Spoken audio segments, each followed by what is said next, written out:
తెలంగాణ రాష్ట్రం కోసం ఏదైతే కూడా కేసీఆర్ గారు సుదీర్ఘంగా 14 సంవత్సరాలు కొట్లాడి రాష్ట్రాన్ని తీసుకొచ్చి ఈ రాష్ట్రాన్ని యొక్క దేశంలోనే నెంబర్ 1 రాష్ట్రంగా తెలంగాణ రాష్ట్రాన్ని నిలబెట్టడం జరిగింది. అలాంటి రాష్ట్రాన్ని మాయమాటలు చెప్పి 10 సంవత్సరాలు రాష్ట్రం కొత్త రాష్ట్రం ఏ అవార్డు చూసుకున్నా కూడా కేంద్ర ప్రభుత్వంలో ఇలా ముందు వరుసలు ఉన్న ఈ రాష్ట్రాన్ని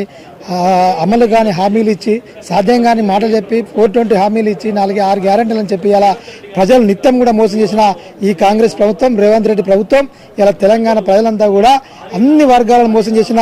నాయకుడు ఎవడన్నా ఉన్నాడంటే అది ఒక రేవంత్ రెడ్డి గారనే మేము చెప్పదలుచుకున్నాం. ఎందుకంటే ఈ అమలు కానీ హామీలు ఇచ్చి 420 వీళ్ళు కూడా చెప్పి ఏదైతే కూడా ఇలా ఏ వర్గం చూసుకున్నా కూడా రైతాంగాన్ని అయితే రెడ్డేయడం వచ్చిన ఈ రేవంత్ రెడ్డి ఇలా నిరుద్యోగులను అలాగనే తర్వాత ప్రతి ఒక్కరిని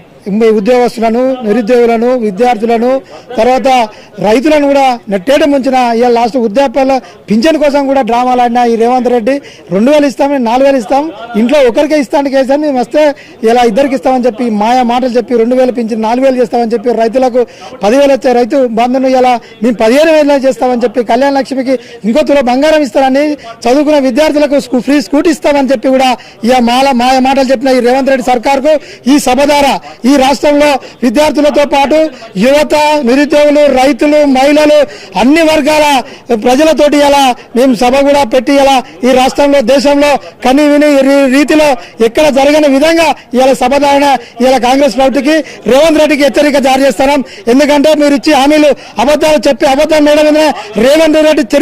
చరిత్ర మొత్తం కూడా అబద్ధాల మీద చరిత్ర ఉన్నది. ఆయన చరిత్ర మొత్తం చూసుకున్నా కూడా అబద్ధాలు చెప్పి మోసం చేసిన రాజకీయాలు తప్ప ఆయన ప్రజల మీద అడ్డుమారి గుడ్డి తప్ప ఈ రాష్ట్రానికి ముఖ్యమంత్రి అయింది తప్ప ఇలా ప్రజల నుంచి కాలేదు. ఏదో ప్రజలు ఏదో ఆశపడ్డారు, కొంచెం ఇంతకన్నా ఇంకా ఎక్కువ వస్తాయని స్కీములు కూడా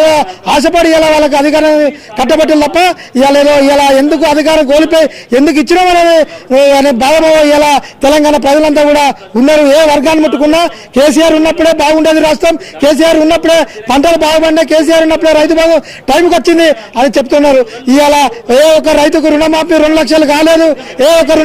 ఒక్క రైతు బంధు రైతు భరోసా అనేది 15,000 పడలేదు. ఇవాళ ఎందుకంటే ఈ ప్రభుత్వం నిరుద్యోగులకు స్కూటీ ఇస్తామన్నారు,